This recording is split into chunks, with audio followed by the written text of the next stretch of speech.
নমস্কার বন্ধুরা, তোমরা সকলে কেমন আছো? আশা করছি সকলে খুব ভালো আছো। তো চলো আজকের গল্পটি শুরু করি। বিয়ের আসরে বর যখন কনেকে বলে, আমি তোমাকে বিয়ে করতে পারবো না, আমি তোমাকে না তোমার ছোট বোনকে ভালোবাসি আর ওকেই বিয়ে করতে চাই, তখন বধূর সাজে থাকা সেই মেয়েটির মনের অবস্থা কেমন হতে পারে তা শুধু মেয়েটাই জানে। নতুন জীবন শুরু করতে গিয়ে শুভেচ্ছার বদলে শুনতে হয় নানান কটু কথা। আশেপাশের লোকজন তখন এক মুহূর্তে সিদ্ধান্ত নিয়ে নেয় দোষ মেয়েটির। পরে মেয়েটির দোষ খুঁজতে লেগে পড়ে। এখানে ঠিক এমনটাই ঘটেছে। বিয়ের আসরে সবার সামনে শুদ্ধ সাজকে উপরের কথাটা বলে। এক শ্বাসে কথাটা বলে সাজের মুখের দিকে তাকায় শুদ্ধ। মুখে হাসি নিয়ে দাঁড়িয়ে আছে সাজ, বলে, মজা করছো তুমি আমার সাথে? শুদ্ধ বুঝতে পারে সাজ ওর কথায় একটুও বিশ্বাস করেনি। টিস্যু দিয়ে কপালের ঘাম মুছে বলে, এটাই সত্যি সাজ, আমি সন্ধ্যাকে ভালোবাসি আর সন্ধ্যাও আমাকে ভালোবাসে। আমরা তোমাকে কষ্ট দিতে চাইনি বলে এতদিন কিচ্ছু বলিনি, আজ আর না বলে পারলাম না, সরি সাজ। শুদ্ধের কথা শুনে সাজ সন্ধ্যার দিকে তাকায়। সাজ তাকাতেই সন্ধ্যা মাথা নিচু করে নেয়।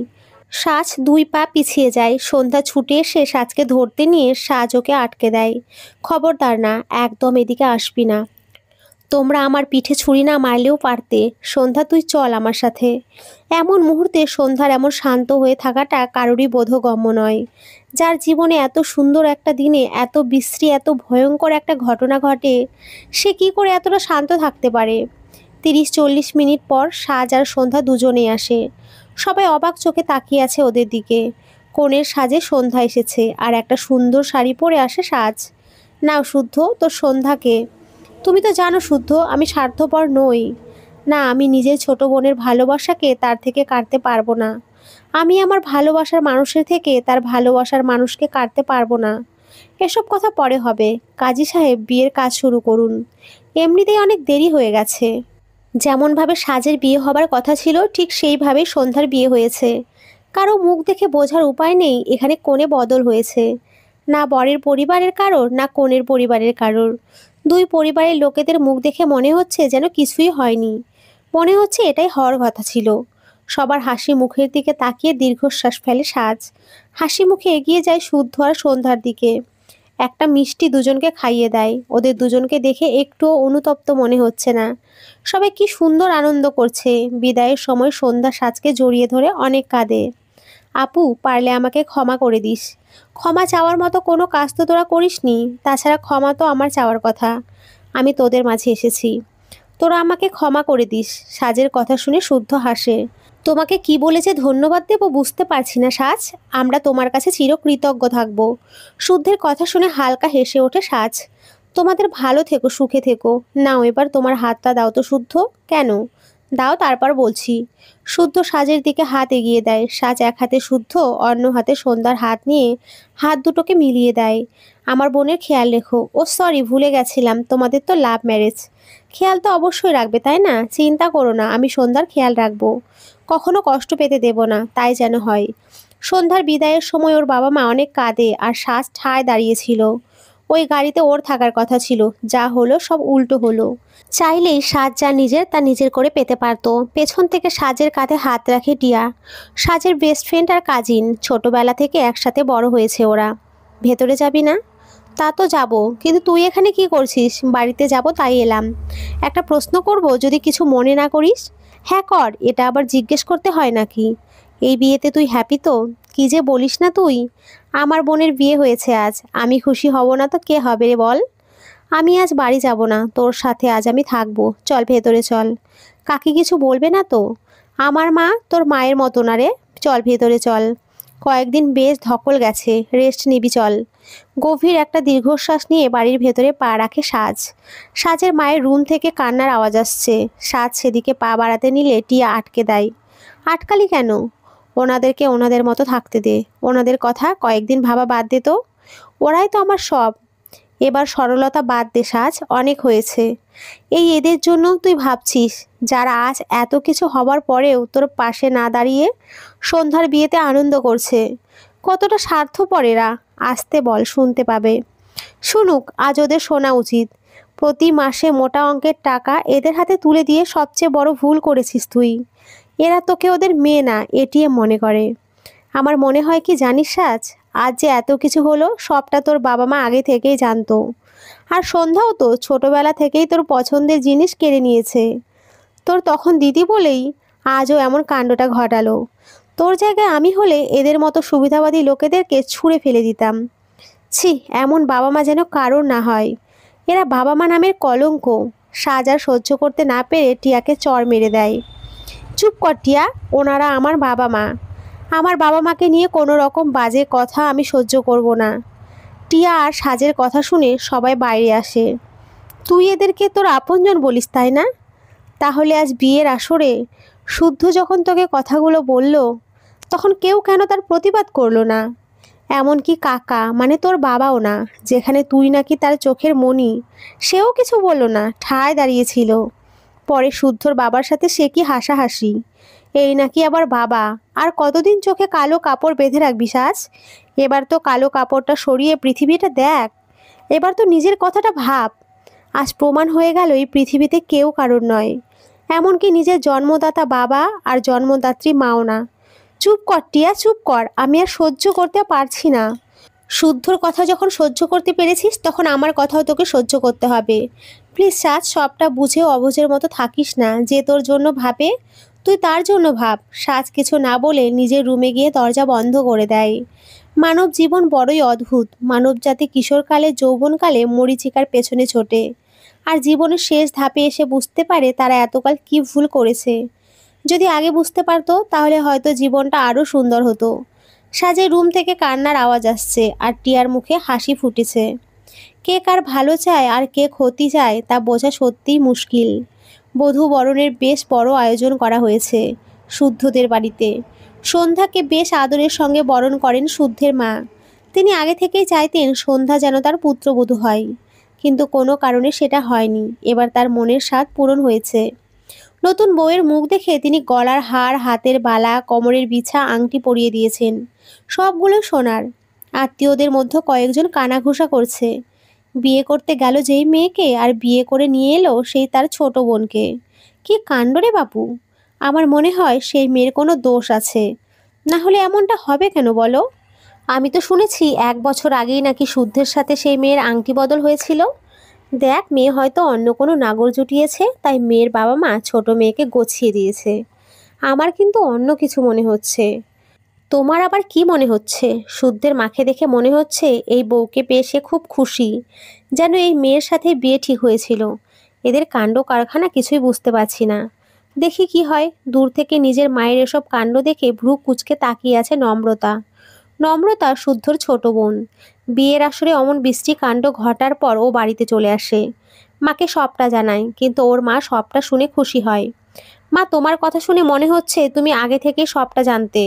জানতাম তো, আমি তো নিজেই চাইতাম সন্ধ্যা আমার শুদ্ধের বউ হয়ে আসুক, কিন্তু তোর দাদির জন্যই তো সাজের সাথে শুদ্ধর আংটি বদল করতে হয়।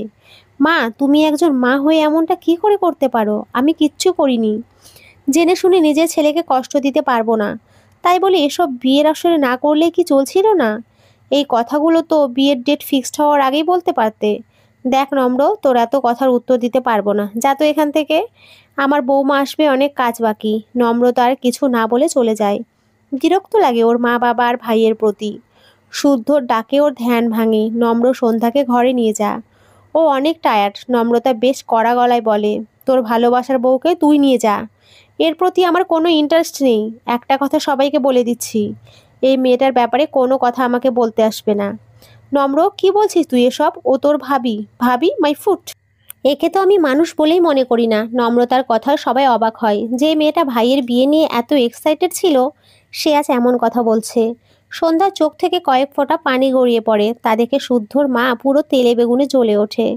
নম্রতাকে মারতে তেড়ে যায়, কিন্তু শুদ্ধর বাবা আটকে দেয়। দরজার ওপাশ থেকে চাপা কান্নার আওয়াজ এখনো আসছে।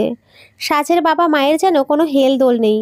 ওনাদের বড় মেয়ে সাজের বিয়ে ভেঙে গেছে, বরের সাথে ওর ছোট বোনের বিয়ে হয়ে গেছে। মেয়েটার এমন মানসিক অবস্থা, কিন্তু বাবা মা একবারও একটা কথাও বলল না। এমনকি মেয়েটা খেলো কি না তাও জিজ্ঞেস করলো না। হায়রে জীবন! একটা মেয়ে বড় হওয়ার পর তার সবচেয়ে কাছের বন্ধু বেস্ট ফ্রেন্ড হয় তার মা, কিন্তু এখানে যে দুজন মায়ের কথা বলা হয়েছে, তাদের মতো একজনও তাদের মেয়ের বন্ধু হতে পারেনি। সাজের ফোন হাতে নিয়ে ডাটা কানেকশন অন করে টিয়া। কিছু মেসেজ আর একটা মেল আসছে। মেসেজগুলো একই নাম্বার থেকে এসেছে। মেল ওপেন করে তা পড়তেই টিয়ার মুখে হাসি ফুটে ওঠে। দেখে মনে হবে যেন তা বিশ্বজয়ের হাসি। টিয়া ওর পরিচয় দিয়ে নাম্বারে মেসেজ সেন্ড করে। সাথে সাথে একটা রিপ্লাই মেসেজ আসে। আর তার কিছুক্ষণ পরেই সেই নাম্বার থেকে ফোন আসে। আপনি যে মেলটা সেন্ড করেছেন তা কতদিন কার্যকর হবে? চাইলে 2-3 দিনের মধ্যে কার্যকর হবে। আপনি সব ব্যবস্থা করুন, কাজ হয়ে যাবে। এটা আমি আপনাকে কনফার্ম করছি, ওকে। ফোন রেখে টিয়া একটা স্বস্তির নিঃশ্বাস নেয়। তোর জন্য নতুন কিছু অপেক্ষা করছে রে। কার নিয়তিতে যে কি থাকে তা বোঝার সাধ্য কারণ নেই রে। ঘরের মেঝেতে নানা রকমের জিনিস ছড়িয়ে ছিটিয়ে আছে। সাজ সব জিনিসগুলো বারবার ছুঁয়ে দিচ্ছে। এগুলো শুদ্ধ স্মৃতি। সাজের চোখে শুদ্ধের সাথে কাটানো দিনগুলো ভেসে উঠছে। কতই না সুন্দর ছিল সেই দিনগুলো। এই কালো জামদানি শাড়িতে তোমাকে খুব সুন্দর মানিয়েছে সাজ। দেখি হাতটা দাও তো। কেন? আগে দাও, তারপর বলছি। সাজ হাত দিলে ওর হাতের কড়ে আঙুলের একটু নখ কামড় দিয়ে কেটে দেয়। এটা কি করলে? ছোটবেলায় যখন নতুন জামা পরতাম মা তখন এভাবেই নখ কেটে দিত। বলতো নজর কেটে দিলাম। এবার আর কারো নজর লাগবে না, তাই আমি তোমার নজর কেটে দিলাম। এবার আর কারো নজর লাগবে না। সাজ তখন লজ্জা রাঙা দৃষ্টিতে শুদ্ধকে দেখেছিল। দরজা ধাক্কানোর আওয়াজে ধ্যান ভাঙে সাজের। দরজার ওপাশ থেকে টিয়ার গলা শোনা যাচ্ছে। সাজ, ওপেন দ্য ডোর ইয়ার। সাজ দরজা খুলে দেয়। ঘরে ঢুকে মেঝেতে দেখে অনেক জিনিস ছড়িয়ে আছে। টিয়া ভ্রু কুঁচকে জিজ্ঞেস করে, এগুলো নিয়ে নেক্সট প্ল্যান কি? বলছি বাইরে চল। কালো জামদানি শাড়িটায় সব জিনিস বেঁধে টিয়ার হাতে দেয়। এগুলো দিয়ে আমি কি করব? বাইরে নিয়ে যা, আমি আসছি। টিয়াকে বাইরে পাঠিয়ে রান্নাঘর থেকে কেরোসিন আর দিয়াশালাই নিয়ে বাইরে আসে সাজ। সাজের হাতে এইসব দেখে সবটা বুঝতে পারে টিয়া। শাড়িতে ক্যানের পুরো কেরোসিন ঢেলে দেয়। দিয়াশালাইয়ের একটা কাঠি পড়তেই পুরো শাড়িতে আগুন জ্বলে যায়। এখন যে কাজটা করলি তাতে যে আমি কতটা খুশি হয়েছি তা তোকে বলে বোঝাতে পারবো না। সামনে অনেকটা পথ তোকে চলতে হবে, তৈরি কর নিজেকে। তুই থাকবি তো আমার পাশে? আমি সারা জীবন তোর পাশে আছি, তোর ছায়া আমি। তোর মতো বোন বন্ধু যেন সবাই পায়। সবার কথা বাদ দিয়ে নিজের কথা ভাব। খাবি চল, কাল থেকে কিচ্ছু খাসনি, চল। বাড়ির চৌকাঠে দাঁড়িয়ে বাড়ির ভেতরের কথা শুনে থমকে যায় সাজ। নিজেকে ঠিক রাখতে পারছে না ও, ওখানেই বসে পড়ে। আমি এটাই চাইছিলাম সাজ। এবার আমার কাজটা অনেক সহজ হয়ে গেল। All the best my friend. বাড়ির নতুন বউ সবার জন্য চা করেছে, কিন্তু তাতে চিনির বদলে দিয়েছে লবণ। শাশুড়ির হাতে চায়ের কাপ দিয়ে পাশে দাঁড়ায় নতুন বউ। কাপে চুমুক দিতে চোখ কোটর থেকে বের হয়ে যাবার জোগাড়, না পারছে গিলতে, না পারছে ওগড়াতে। বাকি সবারই একই দশা। নতুন বউ, তাই মুখ ফুটে কেউ কিচ্ছু বলতে পারছে না। কিন্তু সন্ধ্যা সবার মুখ দেখে কিছু যে একটা হয়েছে তা বুঝতে পারছে। এরই মাঝে নম্রতা এসে কাপের পুরো চা সন্ধ্যার মুখে ছুঁড়ে দেয়। উপস্থিত সবাই স্তব্ধ। নম্রতা প্রচণ্ড জেদি, আরও সবার উপরে রেগে আছে। কিন্তু তাই বলে এমন কিছু করবে তাও কেউ আশা করেনি। নম্র, কি করছিস তুই এটা? মায়ের এমন ঝাঁঝালো কণ্ঠ শুনে হেসে উত্তর দেয়, শুক্রিয়া করো, গরম চা দেয়নি। আর তোমার সাধের বৌমাকে বলে দিও তার হাতে এক ফোঁটা পানীয় খাবার ইচ্ছে আমার নেই। আর হ্যাঁ, চা যে চিনি দিয়ে তৈরি করা হয় তা তার কানে একটু ঢুকিয়ে দিও। তুই কিন্তু বড্ড বাড়াবাড়ি করছিস, এর ফল কিন্তু ভালো হবে না। Well your own machine. নম্রতা চলে গেলে শুদ্ধর মা সন্ধ্যার কাছে যায়। তুমি ওর কথায় কিছু মনে করো না মা। না মা, আমি কিচ্ছু মনে করিনি। আজ আমার উপরে রেগে আছে, কাল ঠিক রাগ পড়ে যাবে। লক্ষ্মী মা আমার, তুমি গিয়ে শুদ্ধকে ডেকে আনো।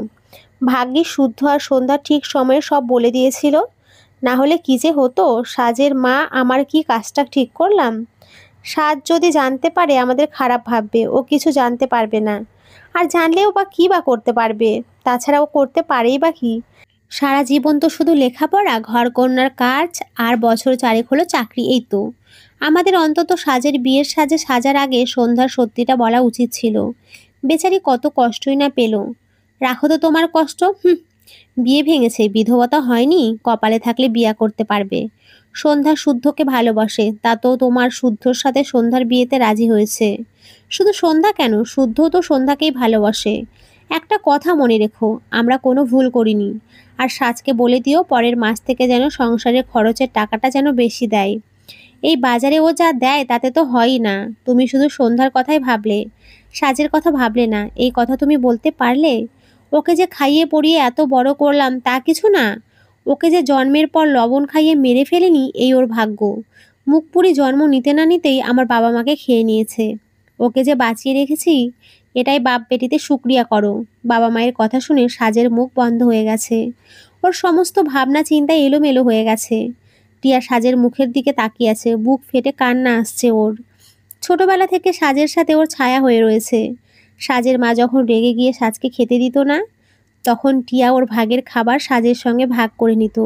যখন সারা রাত ঘরের বাইরে রেখে ঘরের দৌড় দিয়ে দিত, তখন টিয়াও ওর সাথে ঘরের বাইরে থাকতো।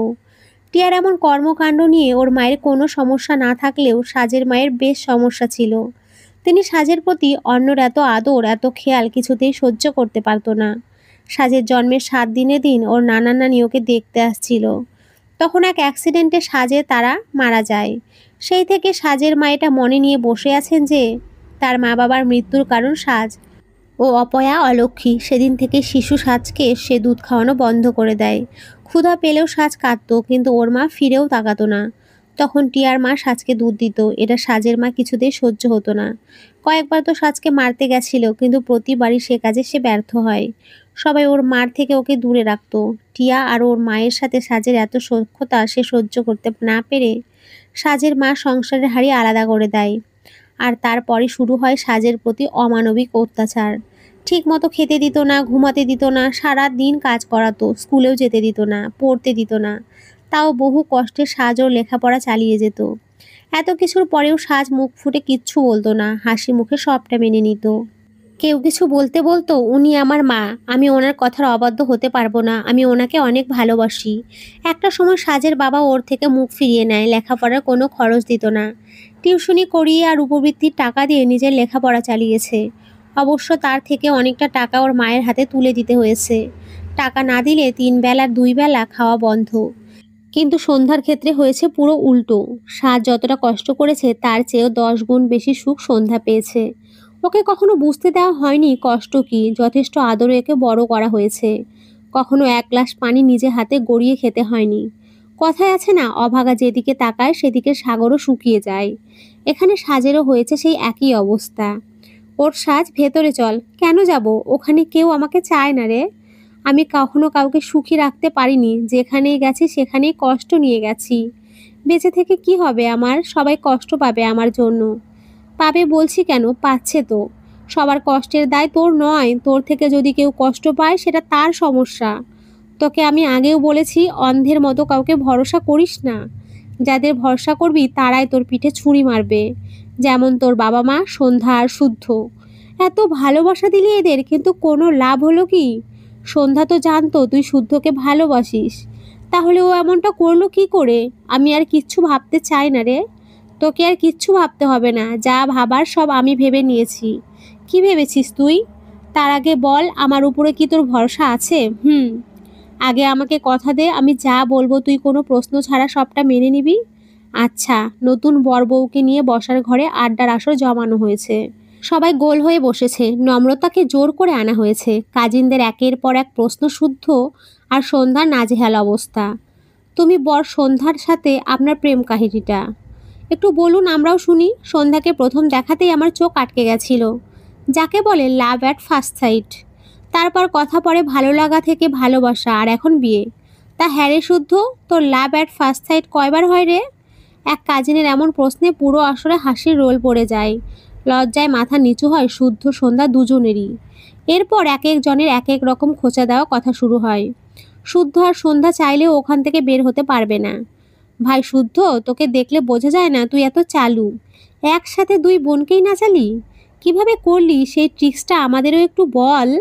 আমি ভাবছি অন্য কথা। সন্ধ্যা মানে আমাদের ভাবি, কিভাবে পারলো নিজের হবু দুলাভাইয়ের সাথে এমনটা করতে? ও তো জানতো সাজ আর শুদ্ধের কথা। তুই ঠিকই বলেছিস, বিয়ে করলে আমি সাজের মতো নিঃস্বার্থ মেয়েকেই বিয়ে করব। কানে ইয়ারফোন নিয়ে হাসছে টিয়া, প্রাণ খোলা হাসি। সাজ পাশে বসে শুধু দেখছে, কিছুই বুঝতে পারছে না। সাজ রে, আগামীকাল তোর স্বাধীনতা দিবস। কথা শেষ করে আবারও সেই হাসি। আরে আগের সাজে হবে না, নতুন করে সাজাও। আর একমাত্র ছেলের বৌভাত বলে কথা, এমনভাবে সাজাও যেন আগামী 20 বছর সবার মনে থাকে। শুদ্ধের মা বেশ ব্যস্ত, আর ছেলের বৌভাত বলে কথা। সারা বাড়িতে লোকজন ভরপুর, নানান জনের নানান রকম কথা, কিন্তু শুদ্ধর মা বেশ কৌশলে তা এড়িয়ে যাচ্ছে। গত রাতের কাজিনদের আড্ডার পর শুদ্ধকে আর দেখা যায়নি। সন্ধ্যা বেশ এড়িয়ে চলছে। সাজের মা সাজের সামনে দাঁড়িয়ে আছে, আর সাজের পাশে দাঁড়িয়ে আছে টিয়া। সবার মুখই থমথমে। টাকাগুলো দে, সন্ধ্যার জন্য কিছু কিনতে হবে। আমি সত্যি বলছি, আমার কাছে কোনো টাকা নেই। তাহলে কার্ড বা বিকাশ থেকে তুলে দে। বিকাশের টাকা সব চুরি হয়ে গেছে, আর কার্ড কোথাও খুঁজে পাচ্ছি না। মিথ্যা বলার জায়গা এটা না। তুই টাকা দিবি কি না তাই বল। কতবার বলবো যে টাকা নেই? কাকিমা, স্বাস্থ্য বলেছে ওর কাছে টাকা নেই। তাও এমন করছো কেন? দেখ টিয়া, আমাদের মা মেয়ের মাঝে তুই কোনো কথা বলবি না। এই কথা বলতে তোমার জিহ্বা একটুও কাঁপলো না কাকিমা? মা মেয়ে কোন দিকে ওকে মেয়ের ভালোবাসা দিয়েছো? দিবে কি করে? নিজের বুকের দুধই তো দিতে না, আর ভালোবাসা তো দূরের কথা। যাও তো এখান থেকে। সন্ধ্যা তো তোমার মেয়ে, তাহলে ওর জন্য এই অপয়া মেয়েটার কাছ থেকে টাকা চাইছো কেন? কাকিমা, এই মেয়ের কাছ থেকে দূরে থাকো। তোমার মেয়ের নতুন সংসারে যদি এই অপয়া মেয়েটার নজর লাগে, তা কিন্তু কারোর জন্যই ভালো হবে না। টিয়ার এমন টিস দেয়া কথা সাজের মায়ের সহ্য হয় না। রাগে গজগজ করতে করতে চলে যান। সাজ ছোট ছোট চোখ করে কোমরে হাত দিয়ে টিয়ার দিকে তাকিয়ে আছে। সাজের দিকে চোখ পড়তেই টিয়া হাসি থামিয়ে দেয়। সাজ আজ কেন কখনোই টিয়ার কাজের কোনো আগাগোড়া খুঁজে পেত না, কিন্তু দিন শেষে দেখা যেত ও যা করছে তা কারোর ভালোর জন্যই করছে। তবে টিয়ার পেট থেকে কথা বের করা খুবই কঠিন। দুই বান্ধবীর জুটি এমনই হয়, একজন সরল হলে অন্যজন জটিল, একজন মনের দিক দিয়ে নরম হলে অন্যজন শক্ত। তবে দুজনের দুজনকে ছাড়া চলেও না। টিয়া হাসি থামিয়ে রুমের দরজা আটকে দেয়, আর তারপর সাজের হাতে ওর মোবাইলটা দেয় আর বলে, তুই কিন্তু আমাকে কথা দিয়েছিস, আমি যা বলবো তুই কোনো প্রশ্ন ছাড়াই সবটা মেনে নিবি। হ্যাঁ, আমার সবটা মনে আছে। তার আগে প্লিজ বলবি দরজা কেন বন্ধ করলি? বন্ধ করেছি কারণ এখন আমি যা বলবো, আমি চাই না এসব কথা তুই আর আমি ছাড়া তৃতীয় কোনো ব্যক্তি জানুক। কি কথা? গত পরশুদিন তোর ফোনে একটা মেল আসে, আর একটা নাম্বার থেকে কয়েকটা মেসেজ আসে। তোকে না জানিয়ে আমি মেল আর মেসেজের রিপ্লাই দিয়েছি। আমি সরি চেয়ে নিচ্ছি, কারণ আমি তোর পারমিশন ছাড়া তোর জীবনের একটা বড় কাজ করে ফেলেছি। আমার আর জীবন, এটা জীবন না রে, এটা একটা খেলার মাঠ। যে যেমন পারছে তেমন খেলা খেলছে এই মাঠে। তুই মেল আর মেসেজগুলো চেক কর। ফোন নিয়ে মেল আর মেসেজ চেক করে বসে পড়ে সাজ। নিজেকে সামলে উঠে দাঁড়িয়ে টিয়াকে জড়িয়ে ধরে কেঁদে দেয়। তোর কাছে আমার ঋণের পরিমাণ দিন দিন বাড়তেই যাচ্ছে টিয়া। আমি নিজেই চাইছিলাম সব কিছু থেকে সরে যেতে, কিন্তু তোর হাত ধরে যে এত বড় একটা সুযোগ আমার পায়ের কাছে আসবে আমি তা ভাবতেও পারিনি রে। তোর মুভ অন করার সময় হয়ে গেছে সাজ। এতদিন অন্যের জন্য ভেবেছিস, এবার তুই নিজের জন্য ভাববি, আর নিজের জন্য বাঁচবি। তাই করব। এই শহর থেকে আমি কিছুই করতে পারবো না। এখানে থাকলে পিছু টান কখনো আমাকে সামনে এগোতে দেবে না। আজ রাতেই আমার সিলেটের জন্য রওনা হচ্ছি। আমরা মানে তুই, আমি আর মা। কি মনে করেছিস তুই তোকে আমরা একাই যেতে দেব? আমিও অফিস থেকে ট্রান্সফার নিয়ে নিয়েছি। আমাদের কোম্পানির একটা ব্রাঞ্চ সিলেটেও আছে, আর আমাকে প্রমোশন দিয়ে ট্রান্সফার করা হয়েছে। ওখানে আমাকে একটা ফ্ল্যাট আর গাড়ি দেবে। আজ থেকে আমরা একসাথে থাকবো সিলেটে। সেদিন রাতে সাজের কাছে ওর ট্রান্সফারের মেল আসে। বিয়ের জন্য ছুটি নেওয়ায় ওর কাছে ফোন না দিয়ে অফিস থেকে মেসেজ দেয়া হয়। সাজের ট্রান্সফার সিলেটে করা হয়। মেল দেখে টিয়ার মাথায় বুদ্ধির সবুজ বাতি জ্বলে ওঠে। ও সেই নাম্বারে ফোন দেয়। নাম্বারটা ছিল কোম্পানির এমডির। এমডি আর টিয়া আগে থেকে একে অপরকে চিনত। টিয়া সাজের কথা খুলে পড়ে আর বলে যত তাড়াতাড়ি সম্ভব সাজের ট্রান্সফার কার্যকর করার জন্য। তিনি তাতে রাজি হয়ে 2 দিনের মধ্যে সমস্ত ব্যবস্থা করে টিয়া চেয়েছে সাজকে এইসব নোংরা মানুষদের থেকে দূরে রাখতে। তাই যখন মেল পায় সবটা নিজের দায়িত্বে সামলায়। বিয়ের ওই ঘটনার পর টিয়া মনে মনে ঠিক করে নিয়েছিল সাজকে ওর সাথে সিলেটে নিয়ে যাবে। তাতে সাজ রাজি হোক বা না হোক, সাজের নিয়তিতে হয়তো এটাই ছিল, তাই টিয়ার সাথে ওর ট্রান্সফারও সিলেটে হয়েছে। তাড়াতাড়ি সব প্যাকিং শেষ করে নে। এই বাড়িতে থেকে সবাই যখন সন্ধ্যার বউ ভাতে যাবে, আমরা তার কিছুক্ষণ পরেই রওনা হব। সবাই জানে আমি সিলেট যাব, কিন্তু কাউকে এটা জানতে দেওয়া যাবে না যে তুইও সিলেটে যাচ্ছিস। একবার ওই বাড়িতে যাব। তুই প্লিজ টিয়া, শেষবারের মতো। আচ্ছা, তাহলে আমরা রেডি হয়ে একেবারে বেরোবো। ওই বাড়ি থেকে বের হয়ে সোজা সিলেট। আচ্ছা। নীল বেনারসি ভারী মেকআপ আর সোনার গয়না সাজানো হয়েছে সন্ধ্যাকে। ওর শাশুড়ি এসে কাজলের টিকা দিয়ে গেছে যাতে কারোর নজর না লাগে। শুদ্ধ তো সন্ধ্যার দিক থেকে চোখ ফেরাতেই পারছে না। সাজকে এই বাড়িতে দেখে অনেকেই চমকে যায়। কারোর ধারণাতেও ছিল না সাজ আসবে। আর ওর বাবা মা ওকে আসার জন্য বলেওনি। টিয়া সাজের জন্য নতুন একটা কালো জামদানি শাড়ি এনেছে। সাজ সেটাই পরেছে। কালো চুড়ি, বড় বড় টানা চোখে চিকন করে কাজল, কোমরের নিচ অবধি ছড়ানো কালো চুল। অনুষ্ঠানের সব ছেলের চোখ আটকে গেছে। কারো দিকে না তাকিয়ে সাজ সোজা সন্ধ্যার কাছে যায়। সাজকে সন্ধ্যার কাছে যেতে দেখে শুদ্ধর মা যেন উড়ে এসে ওদের পাশে দাঁড়ালো। কুশলাদি জিজ্ঞেস করে হাতের রিং ফিঙ্গার থেকে আংটি বদলের আংটি খুলে শুদ্ধের হাতে দেয়। বলে, নাও, এটা সন্ধ্যাকে পরিয়ে দাও। শুদ্ধের মা বলে ওঠে, আমার ছেলের বউ সেকেন্ড হ্যান্ড জিনিস পরবে না। সাজ হেসে বলে, আপনার ছেলের বউ তো সেকেন্ড হ্যান্ড জিনিস পাশে নিয়ে দাঁড়িয়ে আছে, ভবিষ্যতে সেটা নিয়ে সংসারও করবে। তাহলে এই সামান্য আংটি কী দোষ করলো? এটাও আপনার বৌমা ব্যবহার করতে পারবে। সাজের কথা অনেকেরই মাথা নিচু হয়ে আছে। সাজ স্টেজ থেকে চোখ বুলিয়ে সবাইকে দেখছে। একটা গভীর দীর্ঘশ্বাস নিয়ে ওর বাবা মায়ের কাছে যায়। আজ থেকে মনে করবে তোমাদের বড় মেয়ে মরে গেছে। ভুলে যেও কোনোদিন আমি তোমাদের জীবনে ছিলাম, আর আমিও ভুলে যাব যে তোমরা কোনোদিন আমার জীবনে ছিলে। তোমাদের মাসিক খরচ ঠিক সময় মতো তোমার দরজায় পৌঁছে যাবে। জানি আমাকে কোনোদিনও এটিএম ছাড়া মেয়ে বলে মনেই করনি। যদি কোনোদিন মেয়ে বলে মনে হয় বা না হয়, আমাকে খুঁজতে যেও না। আসছি। সেদিন বিয়ের আসর থেকে সাজ মাথা নিচু হয়ে গিয়েছিল। আজ এখান থেকে মাথা উঁচু করে বের হচ্ছে। আজ টিয়া ওর পাশে, সেদিনও পাশে ছিল। চোখ মুছে গাড়িতে ওঠে সাজ। শহরের কোলাহল থেকে বেরিয়ে গাড়ি নিজ গতিতে চলতে থাকে। গাড়ির জানালা টিয়া খুলে দেয়। আজ থেকে তুই স্বাধীন সাজ। উপভোগ কর নিজের এই নতুন জীবনকে। জানালা থেকে মাথা বের করে গভীর শ্বাস নেয় সাজ। নিজেকে আজ মুক্ত পাখি বলে মনে হচ্ছে। বুক চিরে আস্তে আস্তে মুখ বের করেছে সূর্য। সাজের জীবনে নতুন সূর্য উঠেছে, যে জীবনে নেই কোনো বাধা, নেই কোনো পিছু টান। কেটে গেছে 25টি বছর। সিলেটে যাবার পর 3 বছর পর টিয়া আর ওর মায়ের জোড়াজুড়িতে বিয়ে করে সাজ। মানুষটা বড় ভালো, সাজের সবটা জেনেও বিয়ে করেছে ওকে। এমন মানুষ পৃথিবীতে আছে বলে আজও পৃথিবীটা এত সুন্দর। এক ছেলে আছে ওদের 20 বছর বয়স। টিয়াও বিয়ে করেছে, ওর মেয়ের বয়স 18 বছর। সন্ধ্যার 2 মেয়ে, বড় মেয়ের নাম ছায়া, বয়স 23, আর ছোট মেয়ের নাম মায়া, বয়স 20। এতগুলো বছরে মাত্র একবার নিজের সেই পুরনো শহরে গেছিল সাজ, যেদিন ওর বাবা মায়ের মৃত্যু হয়। একটা গাড়ি অ্যাক্সিডেন্টে তাদের মৃত্যু হয়। সাজ প্রতি মাসে নির্দিষ্ট অঙ্কের টাকা পাঠাতো। বিয়ে করে একবার ফোন দিয়েছিল তাদের জানাতে। সেদিন ওর বাবা মা নিজেদের ভুল স্বীকার করে অনেক কেঁদেছিল, কিন্তু সাজ কিচ্ছুটি বলেনি। আজ আবার যাবে নিজের সেই শহরে, সন্ধ্যার বড় মেয়ের বিয়েতে। সাজের স্বামী আর শুদ্ধ বিজনেস ফ্রেন্ড, সেই হিসেবেই দাওয়াত এসেছে, কোনো আত্মীয় হিসেবে না। এমনকি শুদ্ধ নিজেও জানে না এ সাজের স্বামী। আজ সাজের সাথে টিয়াও এসেছে। সাজকে দেখে সন্ধ্যা আর শুদ্ধ দুজনেই অবাক হয়। কোনোদিন ভাবেনি সাজ ফিরবে। এত বছর পর 2 বোনের দেখা হয়, দুজন দুজনকে জড়িয়ে ধরে কেঁদে দেয়। 25 বছর পর আগের সাজের বিয়ের আসরে শুদ্ধ আর সন্ধ্যা যে ঘটনা ঘটিয়েছিল, 25 বছর পর সেই একই ঘটনা সন্ধ্যা আর শুদ্ধর বড় মেয়ে ছায়ার বিয়েতে ঘটিয়েছে। ওদের ছোট মেয়ে মায়া আর ছায়ার হবু বর রোশান। আজ ওদের চোখ খুলেছে, ওরা বুঝতে পারছে সেদিন কি ভুল করেছিল। মা বাবা, আজ তোমাদের খুব ভালো লাগছে নিশ্চয়ই, খুশি হয়েছে তো? যেই কাজে তোমরা খুশি হয়েছিলে, সেই একই জিনিস যখন তোমাদের মেয়ের সাথে হচ্ছে, তখন নিশ্চয়ই তোমাদের খুশি হওয়ারই কথা। তোমাদের নোংরা কাজের জন্য আজ আমার জীবনটা শেষ হয়ে গেছে। ছায়া নিজের রুমের দরজা আটকে হাতের রগ কেটে দেয়।